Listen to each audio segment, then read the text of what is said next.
Boa tarde, pessoal, tudo bom? Hoje eu estou sem a presença do Pedro. Ele queria muito fazer esse vídeo, mas ele tá cansado. Ele teve um momento agitado e ele não está passando muito bem.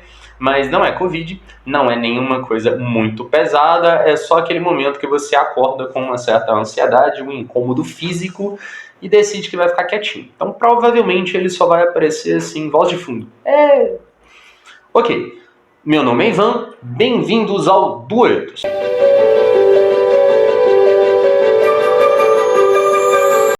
Então, pessoal, hoje eu vou falar sobre a série Superstition. Ela tem em outras plataformas de streaming e outros canais, mas eu assisti ela na Netflix. Então, se vocês quiserem dar uma conferida, corre lá, porque é bem interessante.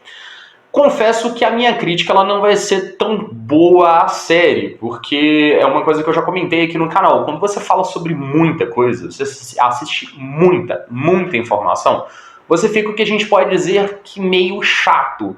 Então, às vezes eu tô vendo alguma série, alguma coisa na TV, e vejo algumas críticas de outras pessoas que são coisas que eu acho legal e que a pessoa detona. E quando eu paro para analisar aquilo que ela falou, eu acabo concordando.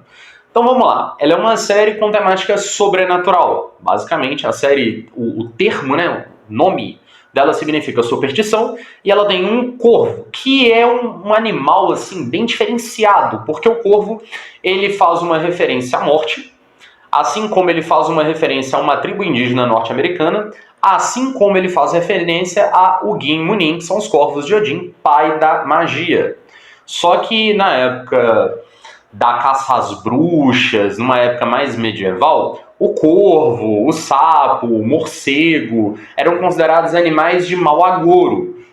Inclusive, na série, uma das coisas que é interessante, cai um corvo morto na frente de uma das personagens e ela fala, alguém morreu. E realmente alguém tinha morrido. Então tem essa referência e é um pouco complicado você falar, o corvo representa algo bom, o corvo representa algo ruim. Para a tribo norte-americana, ele representa uma coisa boa.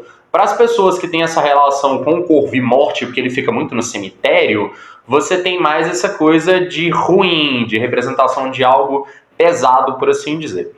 Mas voltando, a série em si, ela é um comparativo, eu acho que não é a melhor palavra eu falar comparativo, mas ela é de uma temática sobrenatural e ela tenta embarcar em coisas como Buffy, que para quem não lembra, você tem menos de 20 anos com toda certeza, porque quem tem mais de 25, 26 anos lembra da Buffy, que quem fazia era a menina que, se eu não me engano, fez a Daphne? A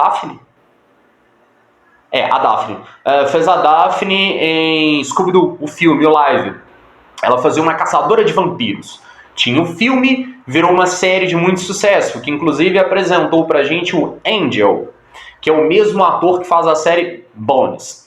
Angel fez tanto sucesso, mas tanto sucesso, que ele ganhou uma série própria, que são assim, o pai e a mãe de séries sobrenaturais, Angel e Buffy. Eles são o top do top das séries de 1980 por aí, que fizeram muito sucesso e deram espaço para coisas como Hemlock Grove, acho que é Hemlock fala, não lembro o termo certinho, mas Supernatural com os irmãos, né, o Dean, o Sam Winchester, a família Winchester, os caçadores de monstros, aquela coisa toda.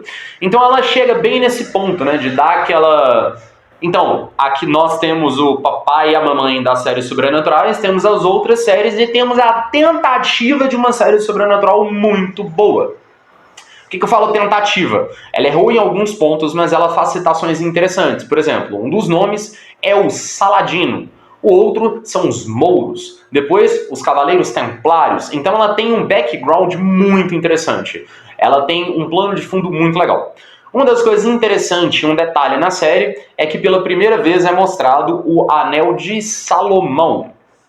Na cultura pop, falei tudo errado, era um anel que permitia a ele controlar demônios. Como é que funciona isso? Em cultura pop, Salomão recebe de um anjo um livro, que é o Grimório de Salomão, a Clavícula Nox, e tem vários outros nomes, que permite a ele invocar e controlar os 88 demônios do inferno, como se tivesse única e exclusivamente 88 demônios. Eu acho que o número é esse. E o anel, ele era um artefato de poder.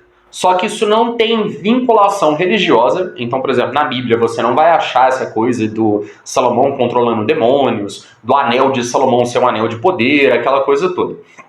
Isso não tem muito... É um fator histórico por trás desse anel ou desse livro. É mais algumas culturas acreditam, é uma coisa da cultura pop, tem alguns ramos do politeísmo que trazem essa coisa do Clavícula Nox, o livro de Salomão, o Grimório de Salomão, que ele recebeu direto dos anjos, aquela coisa toda.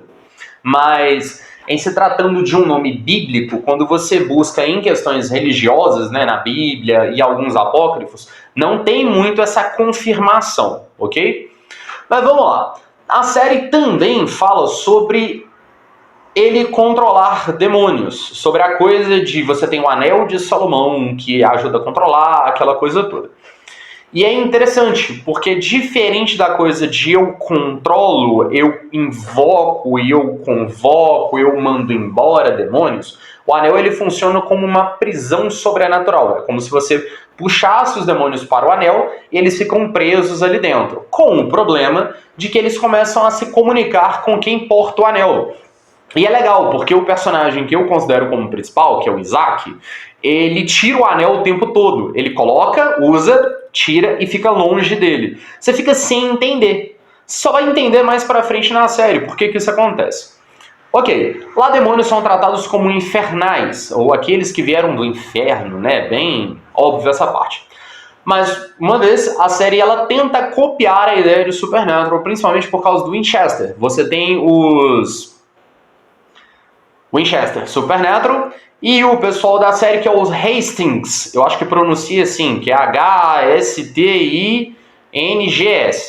Então, mais uma vez, é aquela coisa, estamos comparando. Supernatural tem a família Winchester, que são os caçadores principais, e aqui você tem a única família. E a parte interessante é porque eles estão em Nova Orleans. Para quem não lembra, a série Os Originais se passa em Nova Orleans, que é a série que é um spin-off, uma continuação do Diário de Vampiro. Aí o Diário de Vampiro você tem o Legacy, que são os legados, os filhos do pessoal do Diário de Vampiro, e você tem os originais, que é explicando mais sobre a história dos originais em si.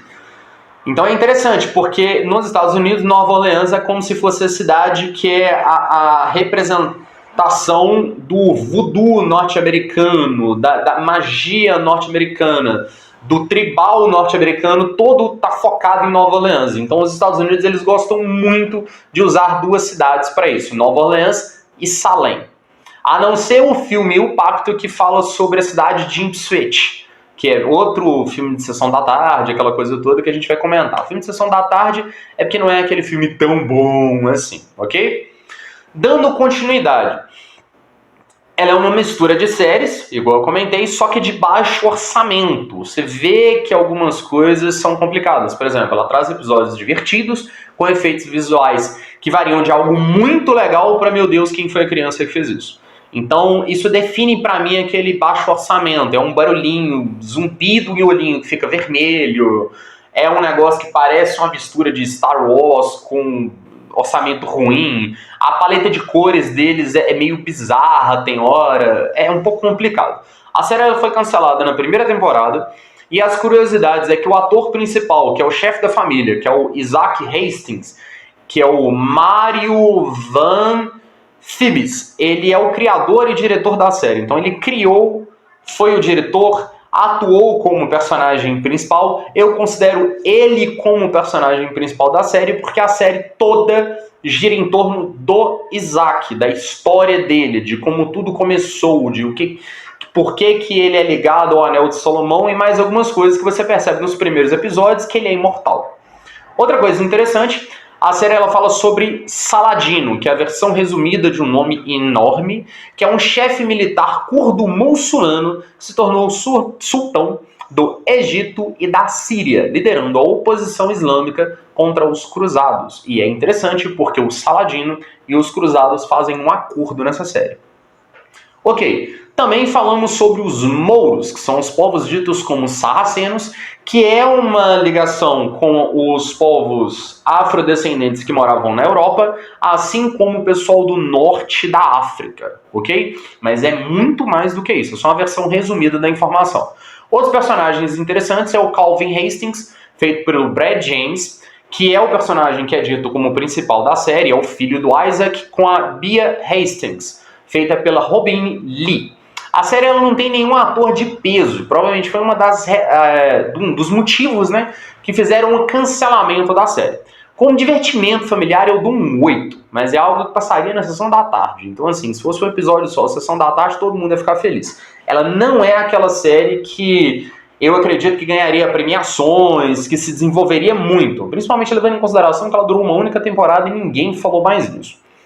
Um dos personagens mais interessantes e carismáticos da série, que aparece muito pouco, é o James, um meio infernal cowboy feito pelo Joaquim Montes.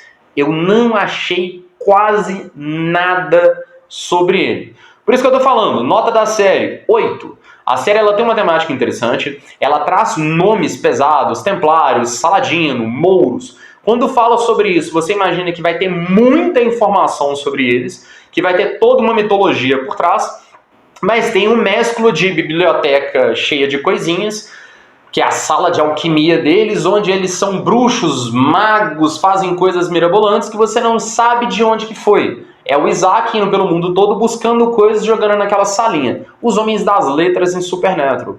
Então acho que foi uma tentativa de fazer algo de maneira interessante, se desenvolver na temática sobrenatural, mas o roteiro foi pecando em vários aspectos. Para ver, para divertir, coisa engraçada, série com as crianças, alguma coisa, é muito interessante. Eu trouxe para o canal porque é legal a ideia de você comparar outras temáticas. Se fala sobre os jeans, fala sobre o Saladino, muçulmanos, templários e afins. Só que acredito eu que se tivesse usado mais dessa informação, mais informações sobre o Saladino, sobre o mito de Salomão, sobre os templários, aquela coisa toda ficaria mais interessante. Eu acho que se perdeu um pouquinho no passar do tempo. Ok? E faz uma citação interessantíssima sobre a tia Nancy, que a gente conhece como a Nancy, a deusa aranha da cultura africana, que é a coletora de histórias, aquela que tece o destino da humanidade. Muita informação legal, muito bacana, mal aproveitado. Era isso que eu tinha para poder falar com vocês.